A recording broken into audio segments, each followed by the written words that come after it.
الحمد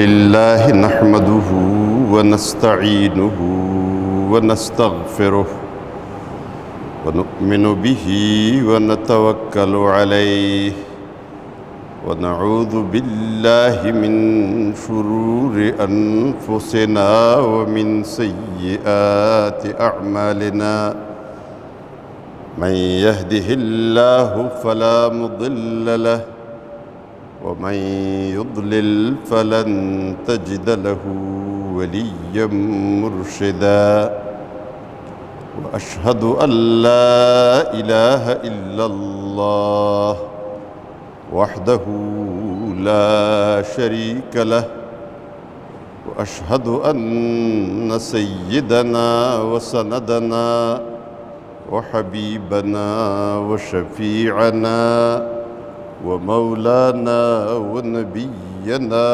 محمدا عبده ورسوله أرسله بالحق بشيرا ونذيرا وداعيا إلى الله بإذنه وسراجا منيرا أما بعد فأعوذ بالله من الشيطان الرجيم بسم الله الرحمن الرحيم سبحان الذي أسرى بعبده ليلا من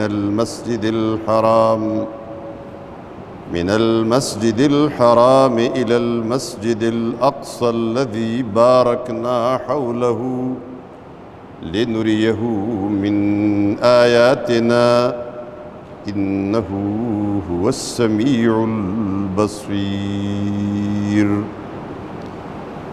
رب اشرح لي صدري ويسر لي أمري واحلل عقدة من لساني يفقه قولي سبحانك لا علم لنا إلا ما علمتنا إنك أنت العليم الحكيم اللهم صل على سيدنا محمد وعلى آل سيدنا محمد كما صليت على سيدنا إبراهيم وعلى آل سيدنا إبراهيم إنك حميد مجيد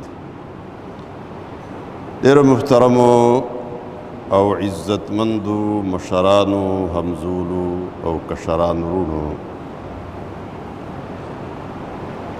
نن چې کومه موضوع په ټوله دنیا کې یو پوره ایشو جوړ شوی دی د مسلمان ملت دپاره یو دردناک موضوع جوړه شوې ده هغه دا ده چې موږ خو د الله بندګان یو اسلام زموږ دین دی او د دین اسلام چې کم خلق فالورز دي کم خلق منونکي دي ایمان والا خلق دی نو هغوی خو به د ایمان تقاضې پوره کوي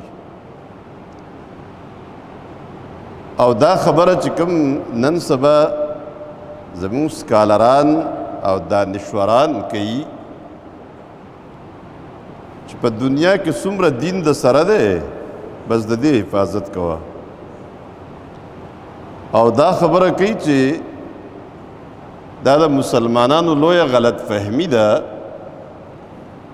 چې دیو دا وایي چې د دنیا د امن و امان مسله به هله حل کیږي چې اسلام غالب شي په اسلام کې د ټولو مسلو حل موجود دی وی دا د دیو غلط فهمي ده دا غلط فهمي چې څو پورې ختمه شوي نه نو د دنیا د امن مسله نه حل کیږي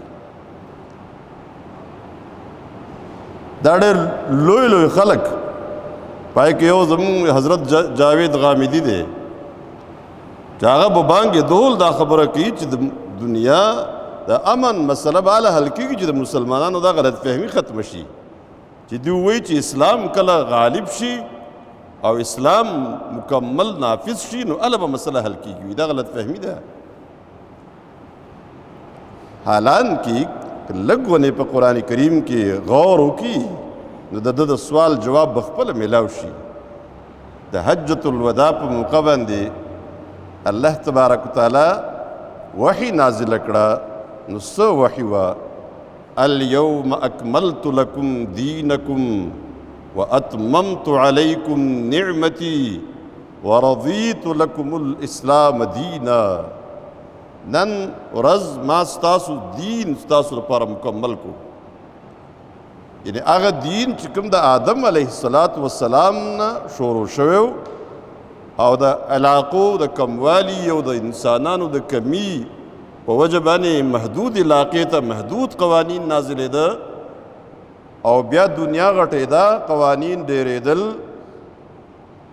او د دې نه وروسته په آخره کې چې کله آخري پیغمبر الله رالیږو نو دنیا ټول یو ویلج ګلوبل ویلج جوړ شوی و. او ځکه الله تبارک وتعالی ټولې دنیا ته یو پیغمبر راولېږه، یو شریعت ورکو الله خپل پیغمبر ته. او د دې په نتیجه کې الله تبارک وتعالی وفرمایل نن ستاسو دین مکمل شو. په دې کې د نور کمی بیشي حاجت وس نشته. تر قیامت پورې چې څومره انسانان راځي او دا څومره علاقې نور آبادیږي، نو په یو علاقه کې چې څومره آبادي اوسیږي دا چې ټول یو کلی شي، یو کلچر دی، یو تهذیب دی، نو دا خو بیا نه بدلیږي. د دنیا مکمل شوه او تاسو دپاره ستاسو دین هم مکمل شو او په تاسو باندې مې خپل نعمت پوره کو. یعنی شریعت د عبادت طریقې چې کوم د غار حرا نه کوم شریعت شروع شوی و هغه مکمل شو. او اخرنۍ ډیګري چې جاری کړه، سند جاری کو، دې ته موږ دلته په دفتري ژبه کې نوټیفیکیشن وایو.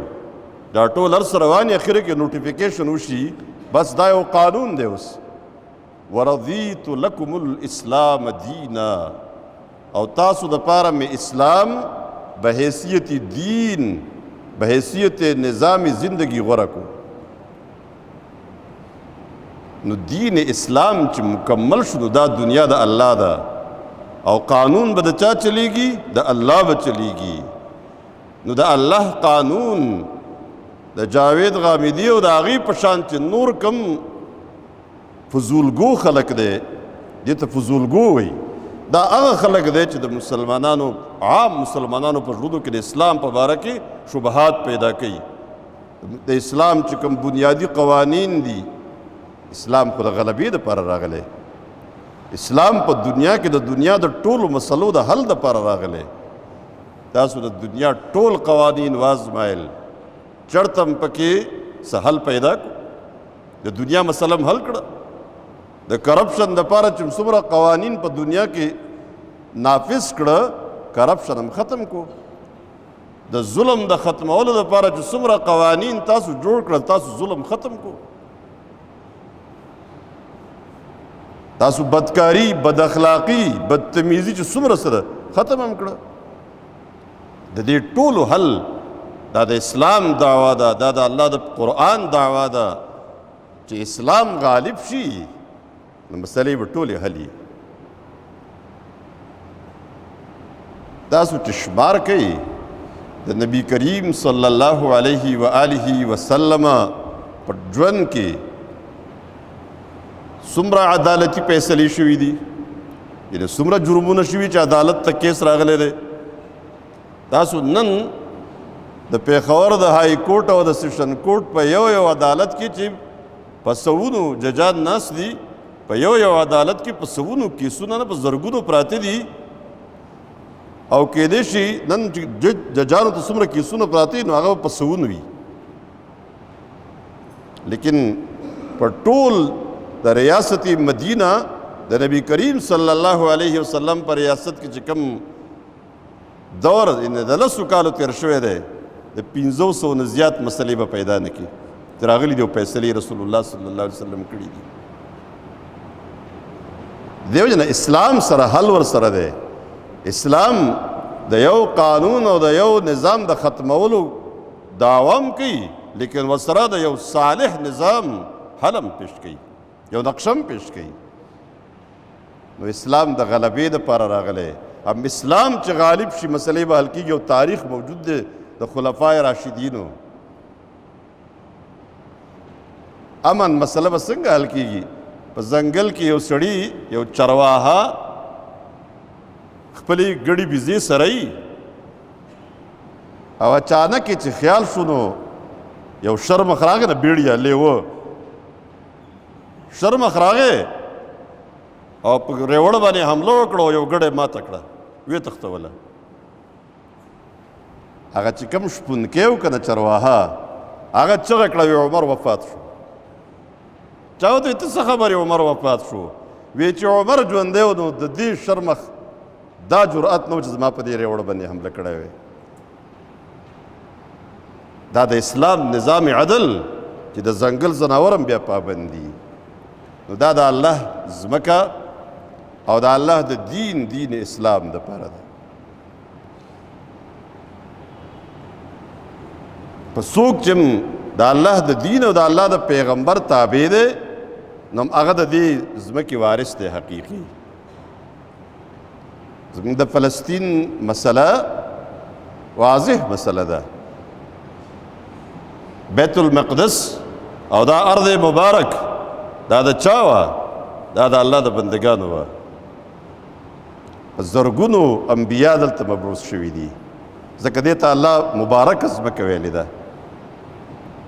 او دا دومره مبارکه ځمکه چې الله تبارک وتعالی خپل پیغمبر معراج ته بوتلو نو د بیت الله شریف نه اوچت کو په بوراق باندې بیت المقدس ته ورسو همدا هغه ځای نه اسمان ته وخیجو. دې نه پته ولګېده د مکې مکرمې نه چې کوم دین او د کوم دین د تنفیذ او په دنیا باندې د نافذ کېدو سلسله شروع شوه د دې انتها به کېږي دلته بیت المقدس باندې. حضرت عیسی علیه السلام به دلته راځي نو حضرت عیسی علیه السلام به څه کوي؟ هم د محمد مصطفی صلی الله علیه وسلم د راوړی شوي شریعت مطابق دین خو د ټولو انبیاو یو د هغه د شریعت مطابق به دا ټولو خلکو ته راهنمایي کوي او په دغه شریعت محمدي علی صاحبه الصلاة والسلام باندې به دا ټول امت را جمع کوي. نو بیت المقدس باره کې نن سبا یو بل سازش روان دی چې دا خو الله تبارک وتعالی په خپله یهودو ته ورکړی و. دا یهودو ته نه و ورکړی دی مسلمانانو ته ورکړی و. یهود خو په خپله جوړ شوي دي وروسته ځان له بل دین جوړ کړی دی. یهودو خو بغاوت کړی دی د الله نه د الله د پیغمبر نه.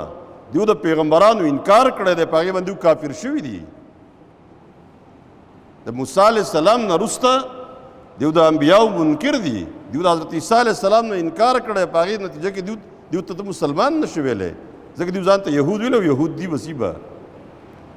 او که ته وایې چې دا ورته الله دیو ته ورکړی و نو چې دیو ته یې ورکړو خو دا بیا په حقه دي که نه نو الله بل پیغمبر ولې رالیږه. او که یهود هم په حقه دي نو په قرآن کریم کې دا دومره آیاتونه د دیو په کرتوتونو باندې دلیل دی. سوره البقره او بیا خصوصا وړاندنۍ سپاره تاسو چې لولئ نو فوراً یا اهل الکتاب چې شروع کیږي یا بني اسرائیل دا ټوله سپاره د بني اسرائیلو په کرتوتونو د دیو په ظلمونو د دیو په بغاوتونو مشتمل ده. بیان الله دومره په تفصیل سره ولې کوي؟ دې دپاره کوي چې امت محمد صلی الله علیه وسلم چې تاسو اوس د امامت د دې ټولې دنیا په منصب باندې فایز یې. یهود د خپل دغې کرتوتونو په وجه باندې معزول کړی شو. د هغې نه د نبوت منصب واغستی شو. د امت د امامت منصب واغستی شو. ولې ترې واغستی شو؟ دیو دا ظلمونه کړي وو. دې دپاره بیانېږي چې امت محمد صلی الله علیه وسلم خپله لاره صفا صفا وویني د دغه ټولو نه بچ شئ کنې ستاسو حشر به هم د دیو نه کم نه وي. د دې په نتیجه کې بیت المقدس د مسلمانانو ورثه ده. دا د انبیاو میراث دی.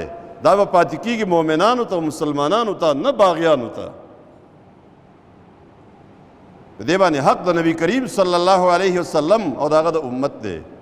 همدغلته په دې بیت المقدس کې نبی کریم صلی الله علیه وسلم د ټولو انبیاو امامت کړی دی. امام الانبیاء ته ویل شوي په دې دي ټول انبیا حاضرو. جبریل حکم وکړو مخکې شه لمونځ وکړه. د دې وجه نه فلسطین او د فلسطین ځمکه بیت المقدس او د بیت المقدس ټول حقوق او د دې تولیت د دې د متولی جوړېدو حق چرته هم د یهودو سره نه دی، دا د مسلمانانو حق دی، دا د اسلام ورثه ده. نو چې د اسلام ورثه ده مسلمان به وارثي، دا د انبیاو میراث دی، دا یهودو ته نه دی ورکړی شوی. یهودو ته چې د دې هغه زمانه کې اختیارات ورکړی شوي وو نو قرآن کریم ویلي وو دا ولې درکړی، دیو ته ولې بني اسرائیلو ته دا ورکو، دا د نبوت او د امامت او دا ټول منصب دیو سره ولې وو؟ بما صبرو، دیو په دین باندې ټینګ پاتې وو، دیو استقامت اختیار کړی وو. کله چې دا هر څه پرېښوده منصب الله واپس واغسته. نن په بیت المقدس باندې د یهودو قبضه، د فلسطین په ځمکه باندې د یهودو قبضه ناجایز او غاصبانه قبضه ده. دیو چې په کومو طریقو باندې د 2% ځمکې نه دا ټوله ځمکه د فلسطین قبضه کړې ده، دا په سازشونو، دا په دروغو، دا د خپل زور زبردستۍ او د دیو په پشت باندې امریکا او برطانیه او فرانس او دا چې څومره طاقتونه دي دا ټول د دیو په پشت باندې ولاړ دي. په خپل اگر که دیو سره اختلافات هم وي لیکن د مسلمانانو په مقابله کې دا ټول یو دي. الذین کفروا بعضهم اولیاء بعض، الله فرمای دا چې څومره کافران څومره دي دا په خپل منځ کې د یو بل دوستان دي، اگر چې شدید اختلافات یې ولیدي ستاسو خلاف یو دي. الا تفعلوه تكن فتنة في الارض وفساد كبير، که تاسو د دیو په مقابله کې دقه شان یو نشوي پر ځمکه کې به لویه فتنه او یو لوی شر برپا شي او یو فساد کبیر به برپا کیږي. بیا هغه فساد برپا دی که نه؟ نن د فلسطین ځمکې ته د یهودو نه چې څومره خطره ده د دې نه غټه خطره ورته د عربو نه ده. عربو شیخان په دې باندې په غم کې دي چې دا حماس کم چلته د یهودو خلاف جنگ کوي نو دیو خو هم د هغې نه څه کم نه دي که نو بیا په موږ پسې راځي. نو دیو د یهودو ملګرتیا کوي چې حماس چرته کې غالب نشي. دا د خپل کرسۍ او د خپل جلالت الملک او هز هاینس او هز ایکسلنسی په غم کې پراته دي. د اسلام هېڅ غم دیو سره نشته. دیو د هندوانو ملګرتیا وکړه، دیو په دغه عربو کې چې کوم د شرک نه او د بت پرستۍ نه الله پاکه کړې وه دیو به کې بتخانې واپس جوړې کړې، واپس شرک طرف ته روان دي. د دې وجه نه هېڅ توقع نشته د عربو نه. د عربو شیخان هم په دې کې پراته دي چې دا څومره مراعات او سهولتونه او محلات او څه دي، لیکن یو ورځ را روانه ده چې دا ټول به دنه قبضه کوي، هېڅ شی به سره پاتې نشي، ذلیل او رسوا به دیو. نن د فلسطین مسلمانان د هغې لاشونه پراته دي، د لږه جنګ بندي وشوه، لږ ساه یې واخیسته. د اختر په ورځ باندې چې موږ اختر مناوو هغې د خپلو بچو غوښې راغونډولې. په زرګونو زخمیان نن د غزه او د فلسطین په علاقو کې پراته دي، هسپتالونه یې ولا لوځولي دي، خراب کړي دي ولا.